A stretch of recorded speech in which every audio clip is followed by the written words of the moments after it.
रोज एक अर्थ पाठ करायचा. 9 अर्थ झाले मंगलाचरणाचे. पहिला अर्थ काय सांगितलं एकनाथ तीर्थंकरांना त्या प्रतिमेला नमस्कार. ते जिनेंद्रवरून या चंद्रवरून काढलं आणि बाकी जीवाच्या प्रवृत्तीची विशेषण दिली.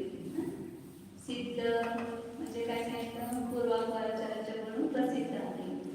शुद्ध आहे म्हणजे त्याच्यामध्ये पूर्वापर विरोधाने कोणते दोष नाही. अकलंक म्हणजे ती निर्मल आहे. कोण जीवाची प्रवृत्ती म्हणजे आपण हे शिकतोय त्याचे हे विशेषण आहे आणि ते असं आहे जे आपण जे शिकायला जीवकांड ग्रंथ तो असा आहे कसा आहे सिद्ध आहे शुद्ध आहे आणि अकलंक आहे आणि गुणरहित पुसनोदयाची चामडाच्या निमित्ताने त्याची उत्पत्ती झालेली आहे. अशा त्या जीवाच्या प्रवृत्तीला सांगतो. आता हा अर्थ एक आहे ना तो मंगलाचरण म्हणताना लक्षात घेऊन म्हणायचं जे आपल्या परिणामाची किती विशुद्धी होते अर्थ समजून म्हणत असताना रोज एक अर्थ आपण लक्षात घेऊ. सिद्धं सुद्धं वर्णमेयं जिनेन्द्रवर्णेति चन्द्रमकलङ्कं गुणरहितभूषणोदयं जीवस्य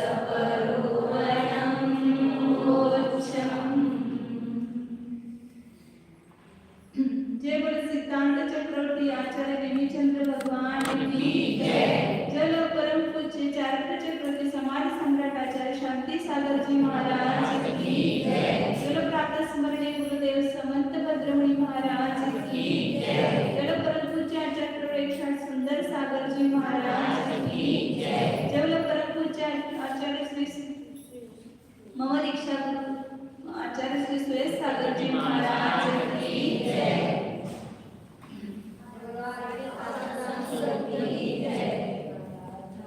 आपला विषय चालला होता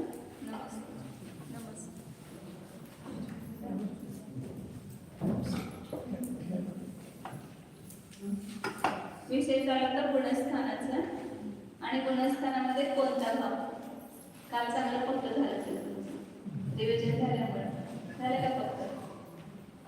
पहिल्या गुणस्थानाचं नाव काय एकेकाने सांगायचं कोणता भाव आहे अवदैव का कर्माच्या उदयाने कुठल्या कर्माचा उदय मिथ्यात्व कर्माच्या उदयाने तो गुणस्थान म्हणून मिथ्यात्व गुणस्थान अवदैव भाव आहे. दुसरं गुणस्थान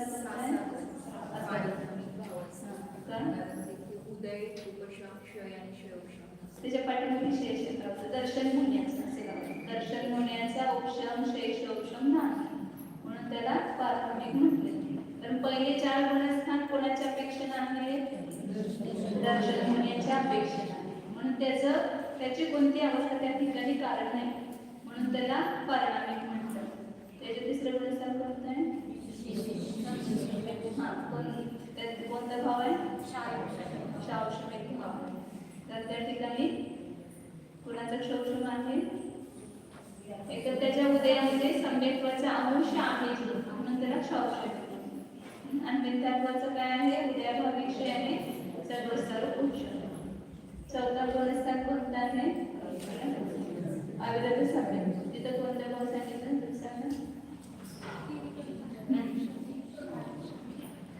आणि क्षय तिथं 7 प्रकृतींचं दर्शन होण्याचा उपशम पण आहे कुणाला क्षय पण आहे कुणाला क्षोभ आहे म्हणून 3 प्रकारचा भाव आहे. 5व्या गुणस्थानामध्ये कोणता भाव आहे 5व्या गुणस्थान नाव काय देश त्याचा कोणता भाव आहे? तर देश जे आहे तिथं अप्रत्याख्यान कशाच्या उदयाचा अभाव झाला. अनंतानबंदीचा तर पहिलाच झाला होता आणि अनंतानबंदी आणि अप्रत्याख्यानावरून दोन्ही कशाच्या उदयाचा अभाव आहे. त्याचा सदोस्तर उपशम आहे आणि प्रत्याख्यान कशाचा उदय आहे आणि संजीवनाचा पण शोषण आहे त्या दिवशी. पाचवा गुणस्थान कोणता आहे? शावक्षमिक भावा. सहावं गुणस्थान आणि सातवं गुणस्थान शावक्षमिक भावा. बरोबर.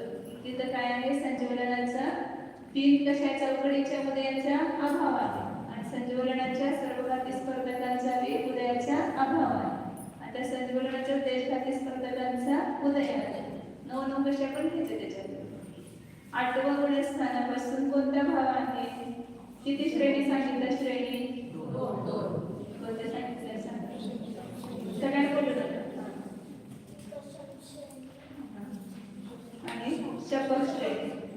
2 श्रेणी आहेत. म्हणजे मुनिरा ज्याला ध्यानामध्ये मग्न होतात त्याला ते त्यांच्या परिणामांची काय होते? विशुद्धता वाढते. त्यावेळेला ते होण्याचा उपशम करण्यासाठी किंवा क्षय करण्यासाठी प्रवृत्त होतात. मग तिथं कोणतं मुनी घ्यायचं? चारित्र मुनी. दर्शन मुनीचं तर पहिल्या 4 गुणस्थानं सांगितलं. इथं चारित्र मुनीचा उपशम करण्यासाठी उपशम श्रेणी होते आणि शप करण्यासाठी शपथ श्रेणी. उपशम करणाऱ्याचे गुणस्थान कोणते कोणते सांगितले? तिथं कोणता भाव असणार उपशम श्रेणीवर? औषधी. कोणते कोणते गुणस्थान आहेत? प्रत्येकांचे सुरपे सांगा.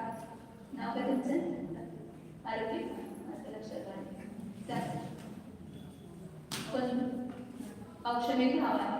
कोणते कोणते गुणस्थान घ्यायचे? आणि 11 गुणस्थान. हे 4 उपशम श्रेणीचे गुणस्थान आहेत औषधिक भाव. आणि शपथ श्रेणीचे गुणस्थान कोणते आहेत? बाकीच्या सगळ्या गुणस्थानामध्ये कोणता भाव आहे? शाही भाव आहे. कुठं कुठे शाही भाव सांगा? 13, 14 आणि सिद्धांच्या मध्ये कोणता भाव आहे? शाही भाव. कारण तिथं चारित्र होण्याचा क्षय झालेला आहे म्हणून तिथं शाही भाव आहे. तसे गुणस्थानामध्ये पण भाव सांगितला तर गुणस्थानाचं स्वरूप सांगितल्यानंतर अजून पक्क चांगलं होईल तुमचं. कारण सगळ्या गुणस्थानाचं स्वरूप आपल्याला माहित नाही ना पुढच्या गुणस्थानाचं. तर त्यासाठी आपण एखाद्या गुणस्थानाचं वर्णन चालू झालं. 15 नंबरची गाथा आहे. पहिल्यांदा मिथ्या दृष्टी गुणस्थानाचं स्वरूप 4 गाथेच्या द्वारे सांगणार आहेत आचार्य. त्या आज आपण 4 गाथा करू. मिच्छोदयेन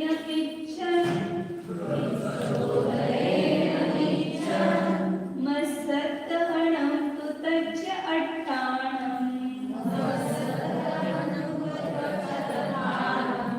एयन्तं विवरीयं विनयं संशयितमन्नाणं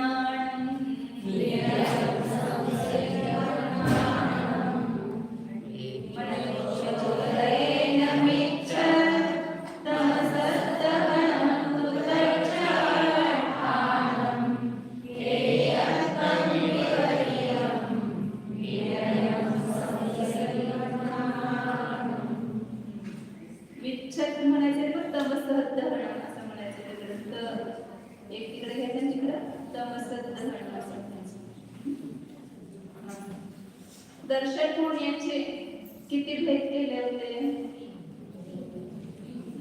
कोणते 3 भेद केले होते? मिथ्यात्व, समिमिथ्यात्व आणि समिमित्व. असे 3 भेद केले होते. तर त्यातलं जे मिथ्यात्व आहे दर्शन होण्यापैकी त्या मिथ्यात्वाचा उदय कुठं आहे? पहिल्या गुणस्थानामध्ये. कुणाला आहे? सगळ्या पहिल्या गुणस्थानामध्ये जेवढे म्हणून जीव असतील मिथ्यात्वाचा उदय ज्यांना आहे असे सगळे जीव एकत्र कुठे केले? पहिल्या गुणस्थानात. गुणस्थान 14च आहे असं नाही. गुणस्थान असंख्यात लोक प्रकारचे. प्रत्येकाचे परिणाम वेगवेगळे. एका मिथ्यात्व गुणस्थानाचे परिणाम सुद्धा एक नाही. किती प्रकारचे आहे? असंख्यात लोक प्रमाण.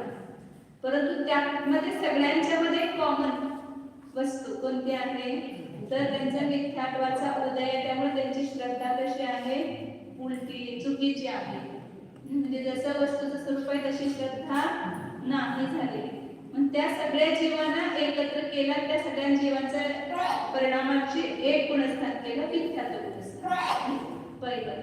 तर तिथे सांगतात की मिथ्योदयेन सगळ्यात भयंकर रोग कोणता असेल, कोणता आहे रोग, सगळ्यात मोठं पाप कोणतं आहे नक्कीच. मग ते पाप सोडायसाठी तरी पुरुषार्थ केला का आपण. कॅन्सर झाला म्हणून समजलं तर काय करतो हॉस्पिटलमध्ये जातो, डॉक्टरने सांगितलं मला कॅन्सरची गाठ झालेली आहे. मग त्याच क्षणी तुमचे भाव काय होतात की मला लवकर ऑपरेशन करायचं आहे, कारण ते कॅन्सरची गाठ कधी वाढेल आणि आपला कधी नाश होईल सांगता येत नाही. म्हणून काय त्याचा उपचार आहे लगेच ताबडतोब प्रोसिजर सुरू होते. सगळे इकडचा रिपोर्ट आला की लगेच प्रोसिजर आमची मनामध्ये तर त्याच वेळेस सुरू झाली. आणि इथे सांगितलं आचार्य सारखं सांगतात आपल्याला तुम्हाला मिथ्यात्वरूपी रोग झालेला आहे, मिथ्यात्वरूपी कॅन्सरची गाठ ग्रंथी म्हणजे मिथ्यात्वाला मोह ग्रंथी.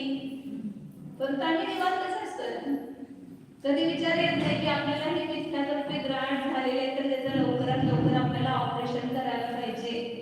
नाहीतर आपण त्या मिथ्यात्वरूपी रोगामुळं कुठं कुठं जाऊ, कुठल्या कुठल्या पर्याय हा जीव जातो. मिथ्यात्वाच्या सानिध्यामध्ये असंख्यात उद्गल परावर्तन काल एकेंद्रियामध्ये राहू शकतो. एक उद्गल परावर्तनाचा काळ किती आहे, अनंतानंत काळ आहे त्याचा, म्हणजे लवकर येत नाही संपत नाही ते परिवर्तन. आणि असे किती परिवर्तन राहतो एकेंद्रियामध्ये, असंख्यात उद्गल परिवर्तन म्हटलं. 5 परिवर्तनापैकी उद्गल परिवर्तन आहे.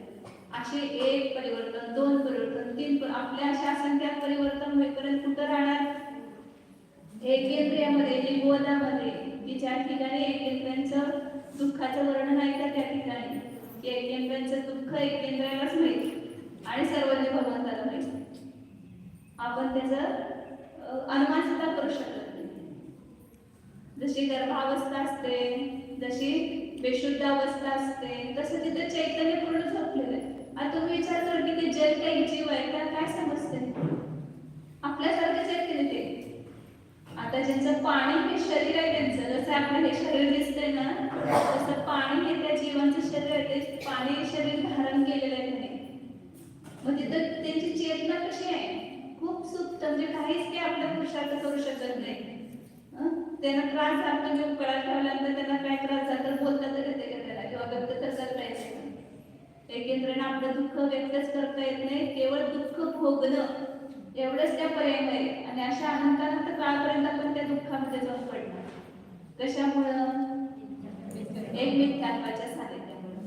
जर मिथ्यात्व सोडलं नाही तर नियमानं महावीरांचा जीव आदिनाथांच्या वेळेला मरीची होता आणि त्यांनी सगळी मिथ्यामतांची स्थापना केली. आणि त्यानंतर किती काळ स्वर्गाने ह्याच्यामध्ये तपश्चरण केल्यामुळे गेला, परंतु त्यानंतर असंख्यात वेळेला तो एकेंद्रित झाला. तर एक पडापडी सागराचा काळ म्हणजे खूप मोठा आहे. आणि त्यावेळेला मध्ये 2000 सागरानंतर एकेंद्रात गेल्याशिवाय गत्यंतर नाही. तर पर्यायचा काळ किती, जास्तीत जास्त 2000 सागर. त्यामुळे त्या काळात आपण सुधारलो आणि त्यातले पण पंचेंद्रिय पर्याय कमी आणि त्यातलं पण मनुष्य पर्याय कमी, आणि तिथं आपण सुधारलो तर सुधारलो, नाहीतर पुन्हा आपलं किती काळ ह्या संसारामध्ये दुःख भोगल्या जाईल काय सांगता येत नाही. संसाराचं चक्र चालूच राहणार. मग हे कशामुळे आहे, मिथ्यात्व आहे. सगळ्यात मोठं पाप असेल तर मिथ्यात्व. बाकीची पाप सगळी सोडतो आपण, म्हणजे ऐकल्यानंतर हिंसा, सत्य, चोरी, कुशील, परिग्रह. तर त्या सगळ्या पापांचा बाप किंवा सगळ्या पापांचं मूळ कोण आहे, मिथ्यात्व. कारण बाकीचे पाप सोडले, मिथ्यात्व सोडलं नाही, कल्याण होणार आहे का. मिथ्यात्वाचा त्याग करून जर 5 पापाचा त्याग झाला तर त्याच्याद्वारे काय होणार आपल्याला, स्वर्ग मोक्षाची प्राप्ती होणार आहे. म्हणून ते सांगतात. म्हणून हे मिथ्यात्व गुणस्थान पण समजून घ्यायचं आणि तसे आपले परिणाम आहेत तर काय करायचं, आपल्याला खूप मोठा रोग आहे आणि तो आपल्याला रोग सुधारायचा रोग आहे याचं निदान झालं तर काय आहे ते आपल्या उत्थानासाठी कारणीभूत आहे आणि तर त्रास होतोय रोग होतोय पण त्याचं निदानच झालं नाही तर तुम्ही काय उपाय करू शकताय का नाही तसं इथं हे निदान जरी झालं आपल्याला की माझ्याजवळ आहे मिथ्यात्व तर आपण काय करू शकतो त्याला ठीक करू शकतो बरं करू शकतो आणि आम्हाला माहीतच नाही कोण मिथ्या दृष्टी आहे सम्यक दृष्टी आहे कोण आहे त्याचा निर्णयच नाही तर काहीच आपण पुरुषार्थ करू शकत नाही म्हणजे समजून घ्यायचं बरोबर सगळे गुणस्थान हे आपल्याला उपयोगाचे म्हणजे आपण कुठं स्थित आहे आणि आपल्याला कुठं जायचंय हे दोन्ही निर्णय आपल्याला तर तुम्हाला कुठं तर जायचं असेल शिखरजीला तर तुम्ही काय करताय तिकीट काढता इथून सोलापूरला जाणार सोलापूर मुंबईला जाणार मुंबईहून इस्रेल जायचं म्हणजे सगळ्या गाडीचे काय करतात तुम्ही सगळे तिकीट काढून घेता ना त्याचं सगळी तयारी करतो पूर्ण तसं आपल्याला मोक्षाला जायचंय तर आपण कुठं आहे मोक्षाचं तिकीट कुठं निघते त्याच्यासाठी काय तयारी करायला पाहिजे हे सगळं हे गुणस्थान शिकल्यामुळे आपल्याला समजते की आपण कुठं स्थित आहोत आणि आपल्याला कुठं पोहोचायचं आहे आणि त्याला जाण्याचा मार्ग काय आहे मोक्ष मार्ग ह्या सगळ्या गुणस्थानातून आपल्याला व्यक्त होणार आहे म्हणून सगळ्या अनादी काळापासून सगळेजण कुठं आहोत मिथ्यात्व गुणस्थानामध्ये मग त्या मिथ्यात्व गुणस्थानाचं स्वरूप ज्यांना समजलं आणि ज्यांनी वस्तू स्वरूपाचं ज्ञान झालं त्याचं श्रद्धान केलं आपल्या आत्मस्वरूपाचं ज्ञान केलं ते जीव काय झाले सम्यक दृष्टी झाली आणि सम्यक दृष्टी होऊन पुन्हा पुढे गुणस्थानाला आरोहून ते मोक्षाला पण गेले तर तिथं ते समजून घ्यायचं तर मिथ्योदयेनं मिथ्यात्वाच्या उदयानं काय होतं तच्च आत्मानं असद्दहनं मिथ्यत्वम मिथ्यात्वाच्या उदयामुळे तच्च म्हणजे तत्वार्थ जे वास्तविक वस्तू आहेत सात तत्व आपण म्हणतो नऊ पदार्थ यांचं श्रद्धान होत नाही अश्रद्धानून भाव म्हणजे जीवाला जीव रूपाने जाणत नाही पुद्गलाला जे पुद्गल धर्म अधर्म आकाश हे पाच अजीव द्रव्य आहेत त्यांचं स्वरूप माहित नाही आणि ह्या आजीवाला जीव मानून बसतो जीवाला आजीव मानतो आश्रवाचं काय स्वरूप आहे ते पण माहित नाही आश्रव कुणाला म्हटलं आपण जे भाव करतो ते आश्रव भाव आहेत आणि हे आपल्या बंधाला कारण आहे संसाराला कारण आहे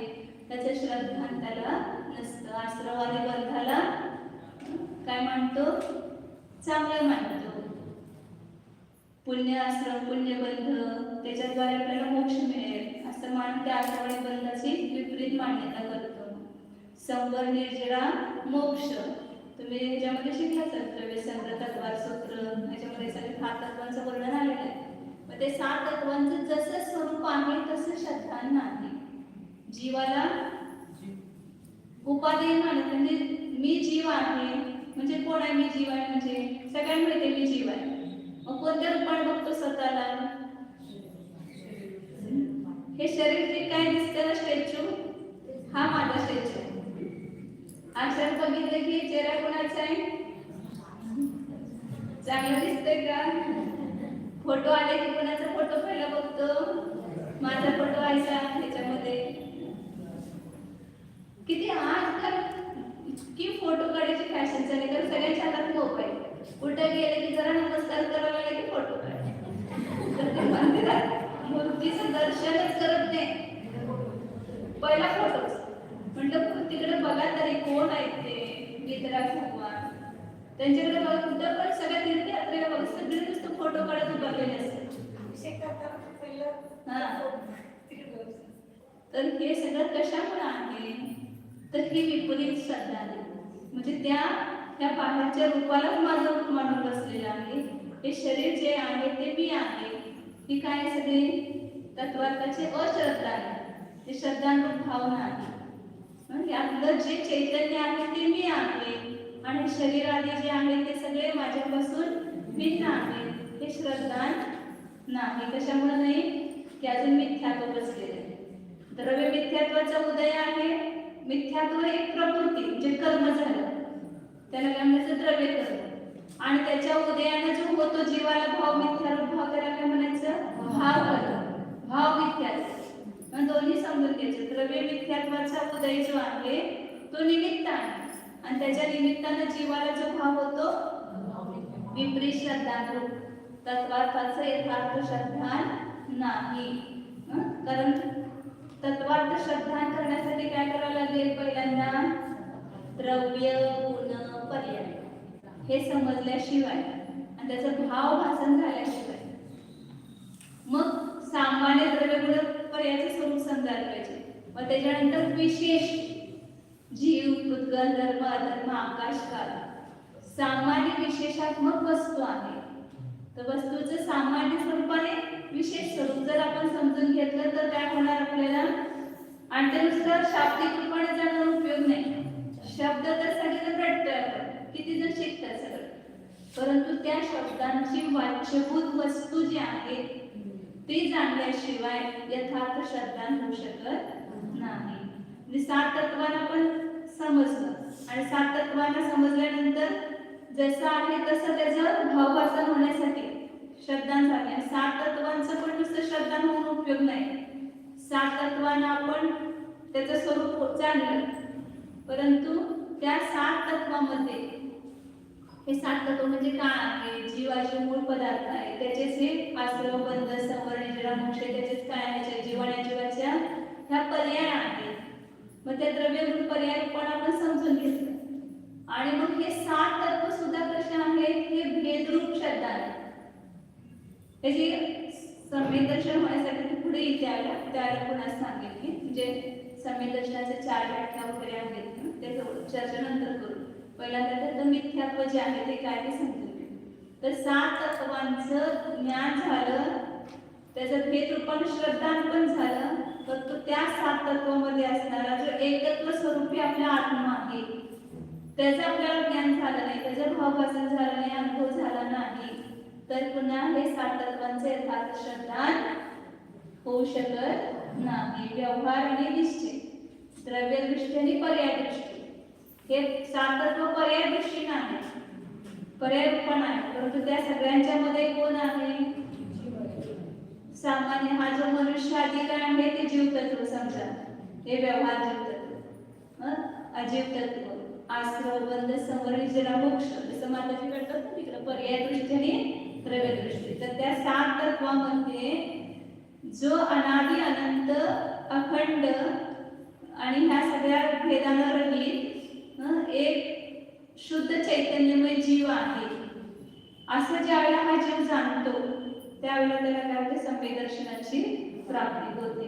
म्हणून हे सगळं समजून घ्यायचं आता की मिथ्यात्वाच्या उदयाने काय होतं? म्हणजे तो भाव जीवाला कोणता भाव होतो? मिथ्यात्वाचा उदय असताना इकडे जीवाला कोणता भाव होतो? अवदय भाव. परंतु कोण भाव म्हणजे जीवाचा परिणाम कसा होतो?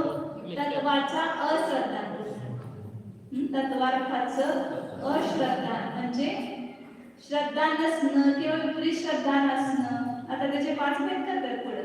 ते श्रद्धा जे आहे ते मिथ्या रूप आहे ते कसं आहे तर त्याचे 5 भेद केले पुढे. 98चा काय 98चा अर्थ काय? तत्व अर्थ तत्वार्थ तच्च अर्थान म्हणजे तत्वार्थांचं अर्थ. अर्थ म्हणजे अर्थ. अट्ट शब्दाचे 2 अर्थ होतात. 8 पण अर्थ होतो आणि अर्थ पण अर्थ होतो. आपण अट्ट गुण आपल्याला ना निगम अट्ट आणि अर्थाचा अर्थ दुसरा अर्थ अठ्ठवी कोण तिथं अर्थ म्हणजे अर्थ म्हणजे अर्थ शब्द आहे. तर तत्व अर्थांचा म्हणजे तत्वार्थांचा ते सगळं तत्वसूत्र शिकताना पण खुलासा आपण बघतो. तत्व शब्दानं सम्यक दर्शनामध्ये तत्वार्थ शब्द का ठेवला तर तत् म्हणजे ती वस्तू, त्व म्हणजे त्याचा स्वभाव आणि त्या स्वभावाने युक्त अर्थ म्हणजे पदार्थ. म्हणजे काही लोक अशा केवळ द्रव्य मानतात आणि त्याचे गुण वेगळे मानतात. काही लोक असे आहेत की पदार्थ फक्त भावात्मकच मानतात, वास्तविक द्रव्यात्मक मानत नाही. अशा अनेक प्रकारचे लोक आहेत. मग नुसता भाव म्हणजे पण त्याचं श्रद्धान पण उपयोगाचं नाही, नुसत्या पदार्थाचं श्रद्धान पण उपयोग नाही, तर स्वभाव सहित भाव सहित पदार्थ त्याचं श्रद्धान पाहिजे. तर हे जीवातीत कोणाही तत्वार्थ आहे, त्या तत्वार्थांचं श्रद्धा नसणं किंवा विपरीत श्रद्धा नसणं म्हणा, हे मिथ्यात्व, हे जीवाचा भाव झाला मिथ्यात्व. तत्वाचा अश्रद्धांरूप भाव कुणाचा आहे? जीवाचा. आणि मिथ्यात्वाचा उदय कुणाचा आहे? द्रव्य कर्माचा उदय. द्रव्य कर्माचे 8 भेद केले, त्यातलं मोहनीय मोहण्याचे आपण बघितलं, दर्शन मोहने, चारित्र्य मोहने, दर्शन मोहण्यामधलं मिथ्यात्व प्रकृती. मग त्याच्या उदयानं जीवाला हा अतत्व श्रद्धांरूप भाव होतो. आणि त्याचे मग 5 भेद केले त्या मिथ्यात्वाचे. सॅम्पल सांगण्यासाठी कशा पद्धतीने जीवांचं अश्रद्धान असतं, तर त्याचे 5 भेद केले. एयंत म्हणजे एकांत, फळावर विपरीत, विपरीत म्हणजे विपरीत. तिसरा आहे विनय, चौथा आहे संशय आणि 5वा आहे अज्ञान. एकांत, विपरीत, विनय, संशय आणि अज्ञान असे मिथ्यात्वाचे 5. म्हणजे 5 मध्ये अश्रद्धान, तत्वार्थाचं अश्रद्धान कॉमन आहे सगळ्यांमध्ये. म्हणजे 5 प्रकारचे जीव त्यांना तत्वार्थ हे 5च आहेत असे नाही. तुम्ही बघायची सांगितले की मिथ्यात्वाचे असंख्य लोक प्रमाण केले किंवा कर्मकांच्या गाथ्यांच्यामध्ये शेवटचा अधिकार आहे ना, त्याच्या अगोदरचा अधिकार, त्यामध्ये 5 ह्याचा भेद केले जाते, 5 भावांचे. त्याच्यामध्ये मिथ्यात्वाचे 363 भेद केले. वैनिक, क्रियावादी, अक्रियावादी, अज्ञानवादी आणि वैनिक अशा त्याचे एकूण 363 मिथ्यामध्ये. याची स्थापना कोणी केली? महावीरांच्या जीवनात कोणी केलं? ज्यांनी आम्हाला तत्वाचा उपदेश दिला त्यानेच पहिल्यांदा काय केलं? मिथ्यात्वाचा प्रचार केला. म्हणजे जीवाच्या परिणामाची कशी विचित्रता असते बघा, की त्या पर्यायामध्ये त्यांची श्रद्धा कशी होते. आणि तो जीव पुढे जाऊन महावीरांचा जीव, महावीर झाले, भगवान झाले आणि त्यांनी तत्वाचा यथार्थ प्रचार केला. मग आता त्यांना म्हणायचं तुम्ही कुठलं खरं तुमचं मार्गदर्शक काढता. तर आता ते सर्वज्ञ भगवान झाले, ते अवस्थेत सांगितलं तो उपदेश सर्वज्ञ प्रणित उपदेश आहे, तोच सम्यक आहे. भले त्याने दिला असेल परंतु तो अज्ञान अवस्थेमध्ये दिलेला उपदेश आहे, तो श्रद्धांतर आहे. म्हणजे कुठल्याच म्हणून जैन धर्म व्यक्तीशी संबंधित नाही. व्यक्ती कोण पण असू दे, परंतु त्या व्यक्तीचं गुण पाहिजे. वितराग सर्वज्ञता जिथं आहे तेच आम्हाला मान्य आहे. मग बुद्ध, वीर काय पण म्हणा त्याला तेच. म्हणून इथे सांगतात काय, हे 5 भेद केलेत बघा. पहिला आहे एकांत मिथ्यात्व. एकांत मिथ्यात्व म्हणजे काय, तर शब्दावरूनच कळतं आपल्याला. एक आणि अंत, अंत म्हणजे धर्म. जे एकाच धर्माला स्वीकारतात. वस्तूमध्ये परस्पर विरोधी 2 धर्म आहेत, परंतु त्या एका धर्माला स्वीकारतात, दुसऱ्या धर्माला स्वीकारत नाही. वस्तूमध्ये परस्पर विरोधी कोणते 2 धर्म आहेत? एक आहे नित्य अनित्य, सत असत, तत अतत. हे परस्पर विरोधी धर्म आहेत, परंतु ते न स्वीकारता कोणी काय म्हणतात, वस्तू सतच आहे, अस्थिरूपच आहे, नास्तिरूप नाहीच. कोण म्हणते नास्तिरूपच आहे, सतरूप नाही. असं एकाच बाजूला जे मानतात त्याला म्हणायचं एकांत. आता आपण सुद्धा एक बाजू सांगतो की नाही, ज्याला नयाच्या द्वारे बघतो त्यावेळेला वस्तूमध्ये एक धर्म सांगतो की नाही, वस्तू जीव नित्य आहे. परंतु तिथं पाठीमागे काय लावलेला आहे, पण स्यार शब्द लावलेला आहे की द्रव्याच्या अपेक्षेनं जीव नित्य आहे, पर्यायाच्या अपेक्षेनं जीव अनित्य आहे. असं त्याला पाठीमागे तथ्यांचे शब्द लावलेले, स्यार शब्द लावलेले. म्हणून तो एकांत मिथ्यात्व नाही. नयाच्या द्वारे वर्णन करणं म्हणजे एकांत नाही, परंतु त्या एका धर्माच्या द्वारे पूर्ण वस्तू तशीच आहे. दुसऱ्या धर्माचं निराकरण करणं. आपण कथनचित नित्य आहे म्हटलं तर तिथं कथनचित अनित्य आहे आपल्याला स्वीकृत आहे, त्याचं खंडन केलेलं नाही. परंतु जे लोक जसे बौद्धवादी आहेत, त्याचं उदाहरण पुढे देणार आहेत एकांतवादी वगैरे, तर ते काय म्हणतात की वस्तू अनित्यच आहे, क्षणिकच आहे. दुसऱ्या अपेक्षेनं पण त्याला नित्य स्वीकारत नाही. नित्य धर्म वास्तविक मानत नाही. माणसाचे एकाच धर्माला, एकाच अभिप्रायाला दुसऱ्या पक्षाला निरपेक्ष शब्द काय, जे घेणार आहे का तुम्ही, जे जीवादी वस्तूला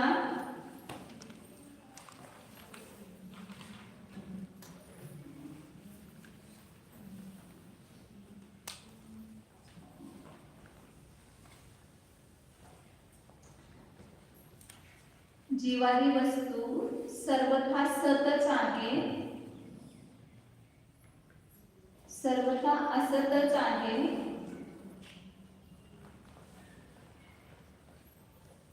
सर्वथा एकच आहे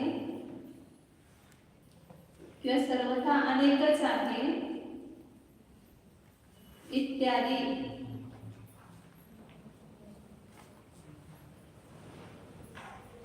इत्यादी प्रतिपक्षाने निरपेक्ष,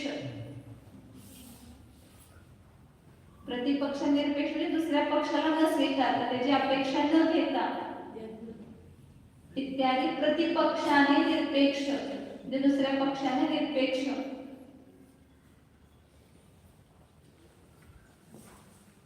एकांत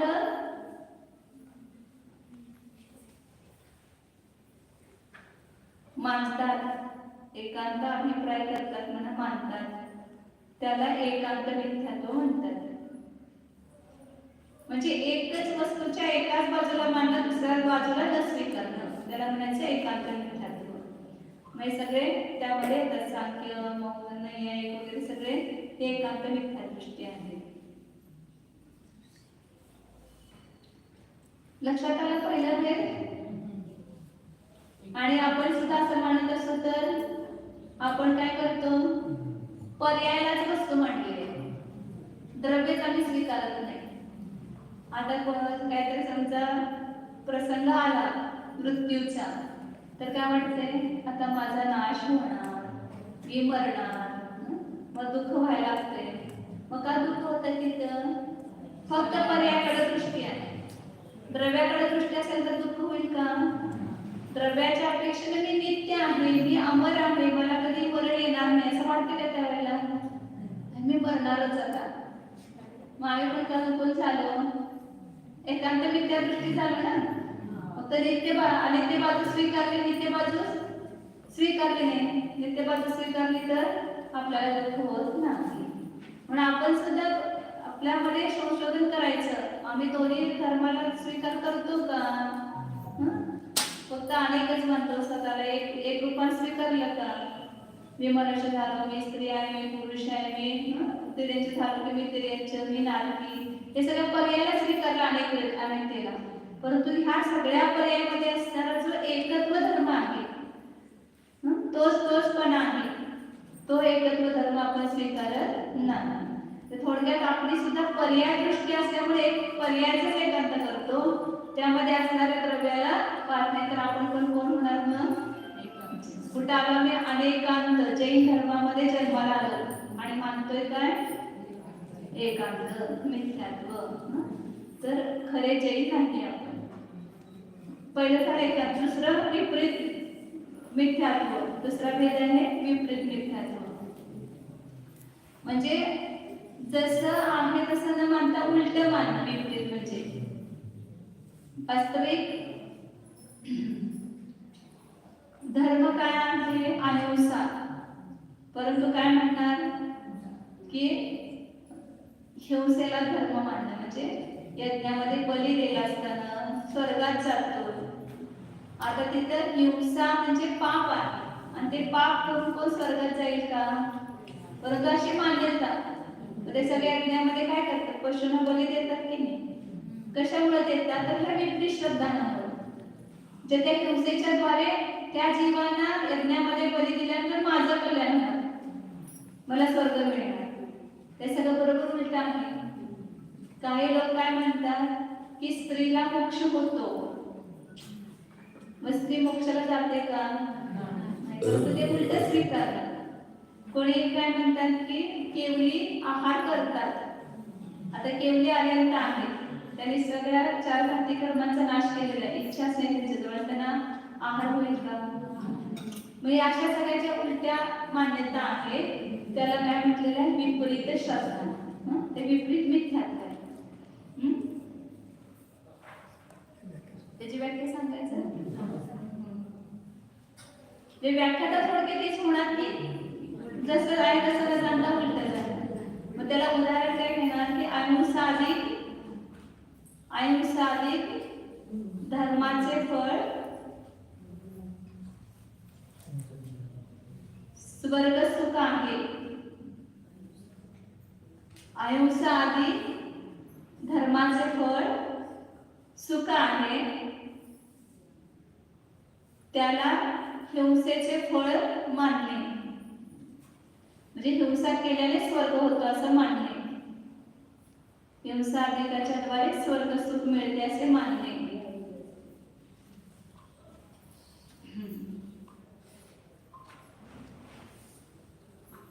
स्त्रीला मोक्ष होतो असं मानणे. केवलीना कवलाहार होतो, कवलाहार म्हणजे आपल्यासारखं घासून पहार घेतात असे मानणे. हे सगळं विपरीत अभिप्राय आहे, म्हणून याला विपरीत मिथ्यात्व म्हणतात. अशी विपरीत मान्यता इत्यादी थोडक्यात इत्यादी विपरीत मान्यता विपरीत मिथ्यात्व आहे.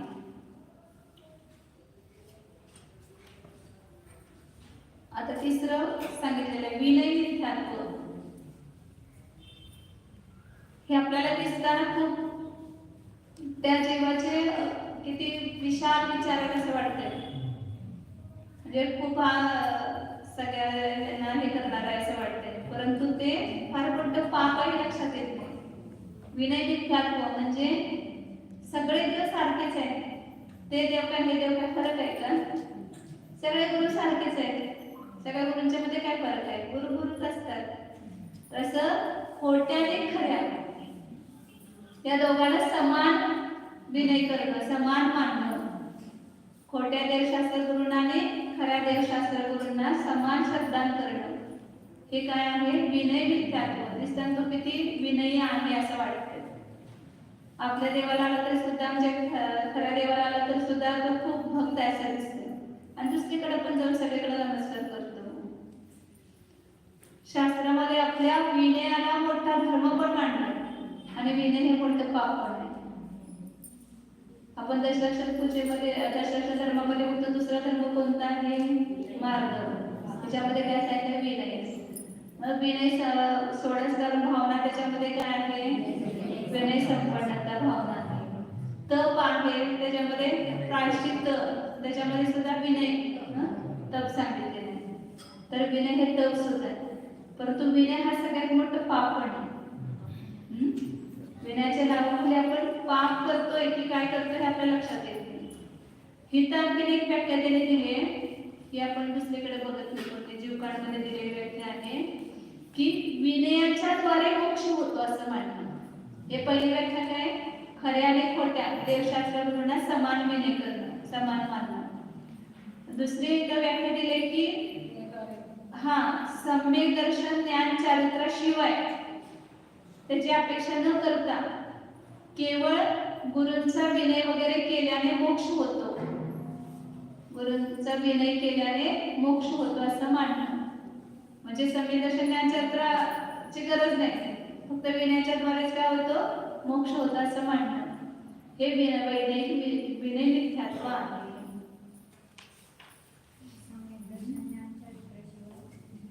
केवळ गुरूंचा विनय केल्याने मोक्ष होतो असे मानणे. त्या टीकेमध्ये त्यांनी ती तशी व्याख्या दिलेली आहे. त्याची अपेक्षा न घेता केवळ गुरूंची पूजा केली, विनय केला की आपल्याला मुक्ती मिळते असं श्रद्धा करतात. हे सगळे श्रद्धानाचेच प्रकार आहेत त्या जीवाचे. चौथं सांगितलं संशय मिथ्यात्व. संशय मिथ्यात्व म्हणजे आता संशय तर थोडक्यात माहिती आहे तुम्हाला की ते आवाडवल ज्ञान आपलं हे आहे की ते आहे. दुरून आपल्याला त्या झाडाचं हे दिसलं, बुंदा दिसला, तुटलेला असतो, छोटासा बुंदा असतो, तर लांबून काय दिसतं आपल्याला? पुरुषाचा आकार. आणि त्याला आणखी कोणी शर्ट घातलेला असेल ते शेतात खरंच बुजवणी म्हणून ते लांबून काय दिसायला लागतं? पुरुष दिसतो. मग हा पुरुष आहे की बुंदा आहे झाडाचा ते निर्णय करू शकत नाही. असं चमकणारी वस्तू पडले ती चांदी आहे की शिंप आहे याचा निर्णय करत नाही, तर हा डावाडोळ ज्ञान त्याला संशय म्हणतात. हे संशय ज्ञानाचं लक्षण आहे. परंतु इथे संशय नावाचं एक मिथ्यात्व आहे. ते काय म्हणतात की आपण तत्वाचा कुठं निर्णय करू शकत नाही. म्हणजे संशय हेच मत आहे त्यांचं की वास्तविक तत्वाचा कुठं निर्णय करू शकत नाही. कारण का एका देशामध्ये पाहिलं तर असं वस्तूचं स्वरूप आहे, दुसऱ्या काळामध्ये दुसऱ्या देशामध्ये पाहिलं तर वस्तू वेगळीच आहे. समजा इथं आम्हाला कावळा काळा दिसतोय आणि दुसऱ्या देशामध्ये पांढरा आहे, तर आपण त्याचा निर्णय करू शकत नाही. असं त्यांचं मतच आहे, संशय मत. वस्तूचं कुठलं एक निश्चित स्वरूप आपण सांगू शकत नाही, त्याचा निर्णय करू शकत नाही. सर्वत्र संशयाचा आहे असा अभिप्राय, त्याला काय म्हणायचं? संशय मिथ्यात्व. काय लिहिणार मग? हा, एक वस्तूचे एक मत सांगू शकत. हा, वस्तूचा असंच आहे असा निर्णय करू शकत नाही. आणि हा असं त्यांचं मत.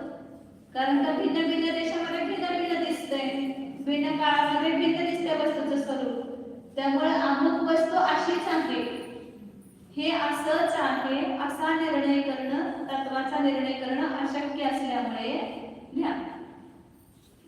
हे असंच आहे असं तत्वाचा निर्णय करणं अशक्य असल्यामुळे सर्वत्र संशयच आहे.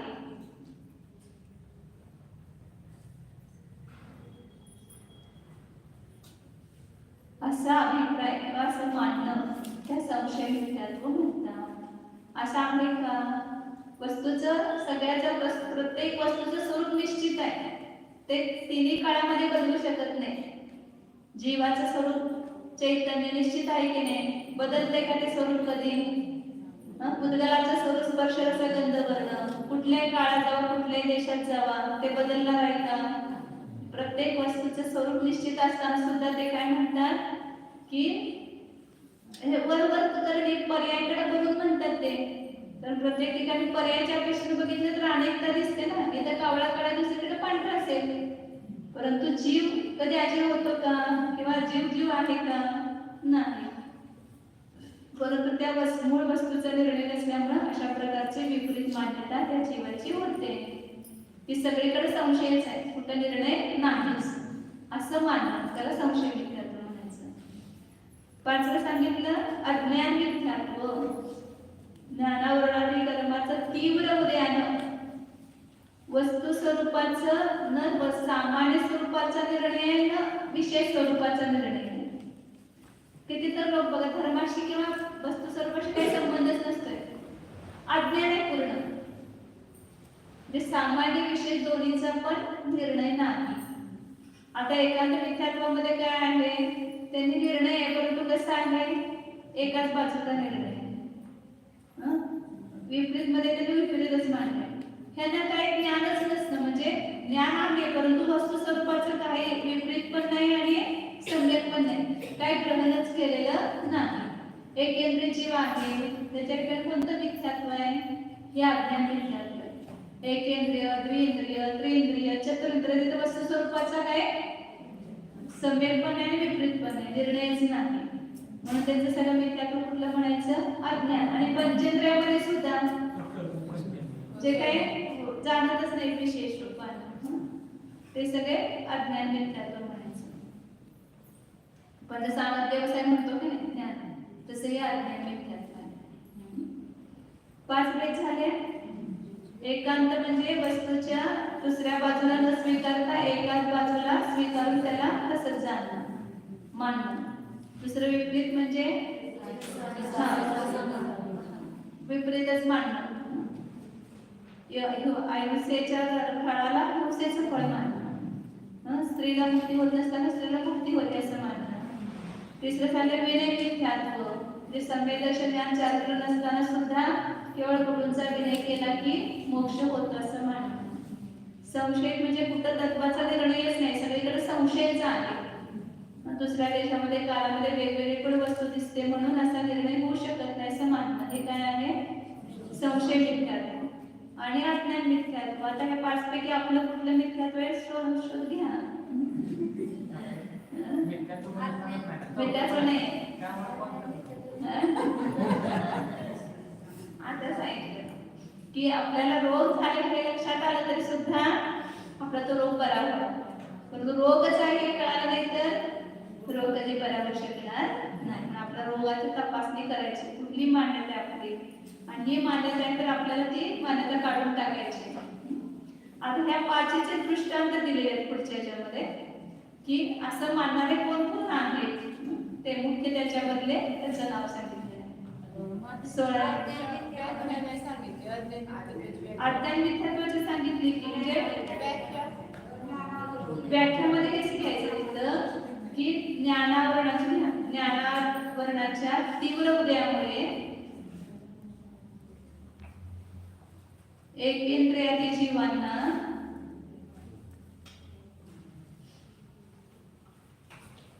एकेंद्रिय जीवांचे वस्तू एकेंद्रियादी सगळे जीवांचे हा. एकेंद्रियादी जीवांचे अनेकांत्मक आहे. एकेंद्रियादी जीवांना वस्तू सामान्य किंवा वस्तू विशेषाचा अज्ञान मात्र एकेंद्रियादी जीवांचे त्या वस्तू अनेकात्मक आहेत. एकेंद्रियादी वस्तू अनेकात्मक आहेत. नाही एकेंद्रियादी जीवन असं अज्ञानच्या शब्द नसतं. एकेंद्रियादी जीवांच्या ठिकाणी हे मिथ्यात्व असतं. जीवांना वस्तूच्या सामान्य आणि विशेषासंबंधी जे सामान्य त्याचं जे स्वरूप आहे ते पण माहित नाही आणि विशेष स्वरूप पण माहित नाही. वस्तूचे दोन स्वरूप आहेत की एक सामान्य स्वरूप आणि एक विशेष स्वरूप. वस्तू अस्तित्व रूप आहे ते द्रव्यगुण पर्यात्मक आहे त्याचं सामान्य स्वरूप आहे आणि प्रत्येक वस्तूचं विशेष स्वरूप जीवाचं चैतन्य बुद्धलाचं स्पर्शाचं गंधवर्ण हे विशेष स्वरूप आहे. ह्या दोन्ही स्वरूपाचा त्याला निर्णय नसतो. एकेंद्रिय जीवानं ज्ञानावरण तीव्र उदयात आक्रांतम एकेंद्रिय जीवाना म्हटलं तर काय झालं? बरोबर आहे. मी सांगते ते तसंच आहे. जे एकेंद्रिय जीवांच्या ठिकाणी हे अज्ञान आहे आणि त्या अज्ञानामुळे त्यांचं जे श्रद्धा नाही ते अज्ञान मिथ्यात्व म्हणायचं.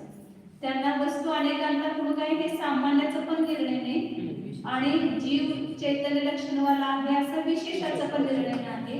अज्ञान आहे आणि त्या अज्ञानामुळे त्यांना जे श्रद्धा नाही त्यांच्या जवळ सुद्धा एकेंद्रिय जीवांच्या ठिकाणी सुद्धा श्रद्धा पण आहेच परंतु अज्ञानात असल्यामुळे त्याची काही श्रद्धा नसते त्यांना. तर त्यांचं जे श्रद्धा आहे ते अज्ञानजनित श्रद्धा आहे म्हणजे त्याला अज्ञान मिथ्यात्व म्हणतात.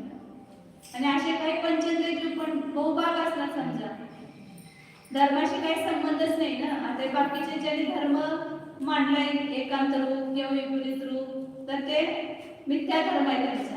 आणि काहींच्या ठिकाणी मिथ्या पण नसतं आणि सम्यक पण नसतं कुठलाच धर्म नसतं. सामान्य किती तर जीव बघतो की आपण भिल्लाय न्यायला मुकायत असे काही जीव आहेत की ज्यांचा धर्माशी काही संबंध नसतोय तर ते अज्ञानजनित मिथ्यात्वाला त्यांच्या ठिकाणी. तर असे मिथ्यात्वाचे 5 हे संक्षेपाने सांगितले. विस्ताराने त्याचे 363 आहेत आणि त्याचे आणखी विस्तार केला तर असंख्यात्मक प्रमाण ते सगळे ह्यामध्ये गणले होतात कुठेतरी. आता पुढं ह्याची 5ची उदाहरणं सांगितले की असे कोण आहेत जीव असं मिथ्यात्व मानतात. इंद्र नावाचं कुणी त्याचा गुरु झालेला आहे जो संशय मिथ्यात्वाचा त्याने मान्यता केलेली आहे असा इंद्र नाव आहे त्याचं. इंद्र सुद्धा संशयित आहे आणि मक्कडी अण्णा मस्करी नावाचे गुरु त्या गुरूंचं नाव आहे. त्याने अज्ञानमताची स्थापना केली. सगळ्या अज्ञानानं अज्ञान आहे असं मानण्यात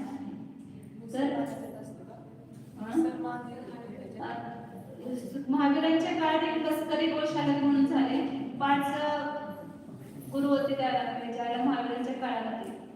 असं कुठं असत नाही पण होंडाव सरपणीचा काळ की त्यांचं समोषण असताना त्यांच्याच बाजूला बुद्धाचं समोषण म्हणजे समोषण म्हणजे सभा होती. बुद्ध मक्कली गोशाल आणि हिरण्यकश्यप असे 5 नावं सांगतात त्यावेळेला होते 5 जण. त्यापैकी एक मस्करी गोशाला होता तो. तर तो पण होता अज्ञानी होता.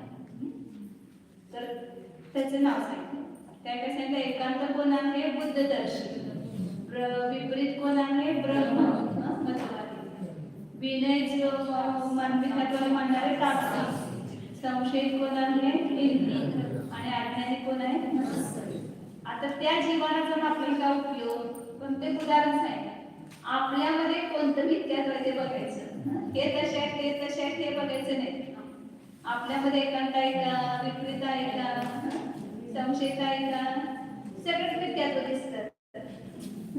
कुठलं नाही चालतं. सगळे मिथ्यात्व आपल्यामध्येच बघायचे आणि आपल्यालाच हे सगळे मिथ्यात्व काढून टाकायचं आहे. तर आपली श्रद्धा जर आपण बघितलं ना, सूक्ष्म रूपाने आपल्या श्रद्धेकडे लक्ष द्या. कसं का मानतो आपण? असं एकाच वस्तूच्या एकाच धर्माला मानतो का? विपरीत मानतो का? हिंसा करून आम्हाला सुख मिळेल असेल तर ते सुद्धा आहे मिथ्या दृष्टी आहे. आम्ही फक्त विनयाच्या द्वारे सगळं काय प्राप्त करण्याची इच्छा करत असेल तर तिथं विनय मिथ्यात्व पण आहे. आता पुढे 2 गाथेमध्ये वेळच होते म्हणजे 4 गाथा घ्यायचं ठरवलं काय, तर मिथ्यात्व पुरस्कार संपले म्हणून काय करत बस करा. 2 गाथा आहेत मिथ्यात्वाच्या, छान आहे ते गाथा. एक येते थोडक्यात किस्सा आणि तुला विषय सांगतो. मिच्छत्तं वेदन्तो जीवो विवर्यदंसनो होति मयदम्मं रोचेति महुरं पुरसं जहाजलितो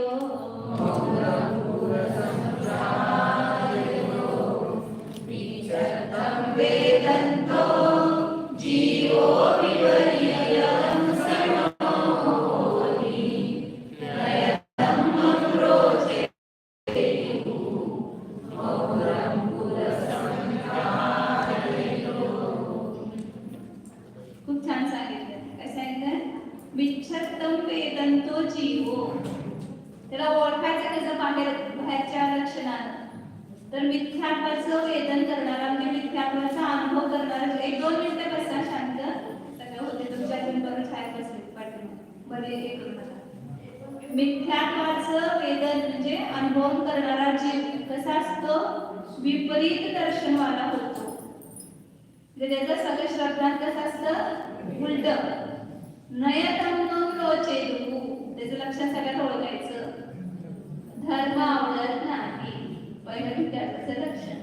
तर या शास्त्र ऐकायला आम्हाला वेळ मिळत नाही किंवा आम्हाला समजत नाही किंवा अमुक होते. मंदिरला येणार नाही, शास्त्राला येणार नाही का शास्त्र धर्मच आवडत नाही.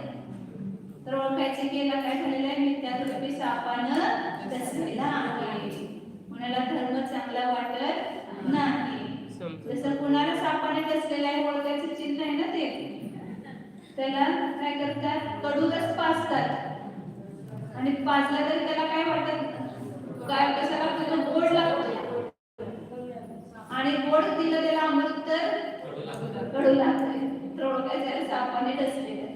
तसं आपल्याला मिथ्यात्वरूपी सापाने डसलेला आहे की नाही हे कसं ओळखायचं? तर चांगला धर्म आवडत नाही आणि नको ते बाकीचे फालतू गोष्टी सगळ्या आवडतात. ते समजायचं आम्ही मिथ्या दृष्टी आहे. हे मिथ्यात्वाला ओळखण्याचं चिन्ह आहे. नयधर्मं रोचेतो. धर्म आवडत नाही. महुरं पुरसं जहाजलितो. उदाहरण ज्याप्रमाणे त्याला पित्त ज्वर झालेला आहे त्याला गोड रस सुद्धा तो गोड आहे ना, परंतु त्याच्यात अशी त्याची जीभ एवढी कडू झालेली असते की त्यात गोड सुद्धा काय होतोय? कडू लागायला लागतो. तो आवडत नाही त्याला. बघा ताप ज्याला झालेला पित्तज्वर झालं त्याला गोड काहीतरी पदार्थ समोर घेऊन जावा. मला नको काहीतरी तिखट खावं असं वाटतं त्याला. काहीतरी खमंग द्या खायला. नंतर गोड रस त्याला आवडत नाही. तसं ज्याला मिथ्यात्व रूपी रोग झालेला आहे त्याला धर्म आवडत नाही. हे त्याचं लक्षण आहे. त्यापर्यंत आपण वेळ झालेली आहे.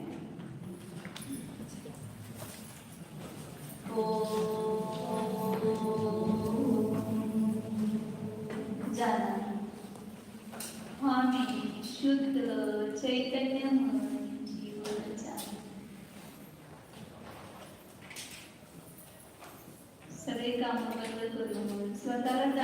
काम करा. आपला उपयोग लवकर आज तुमचा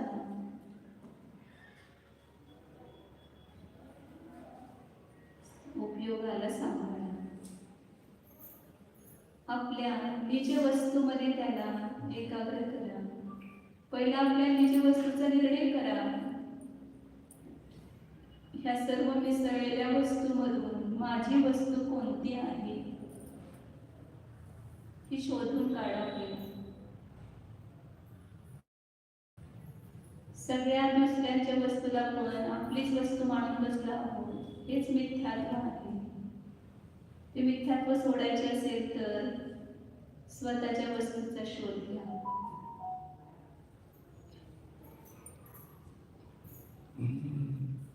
हे शरीर मी नाही.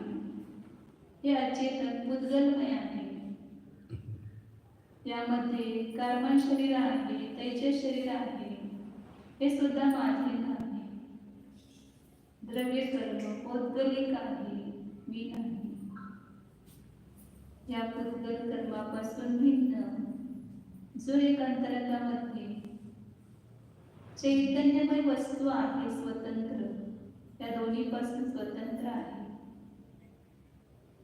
अमूर्तिक असंख्याक प्रदेशी अनादि अनंत चैतन्य धातुमय जीव आहे.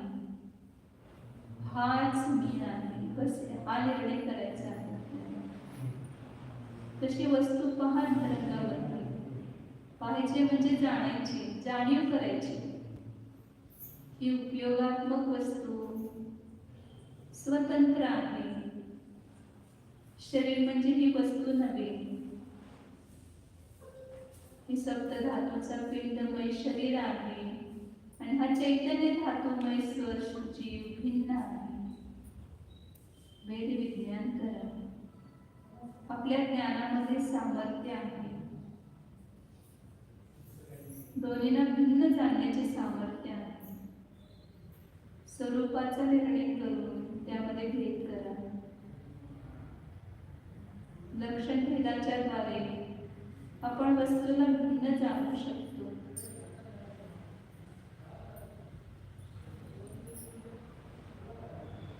शुद्ध चैतन्य सत्ता स्वरूप ज्ञानानंद स्वरूप एकत्व विभक्त स्वरूप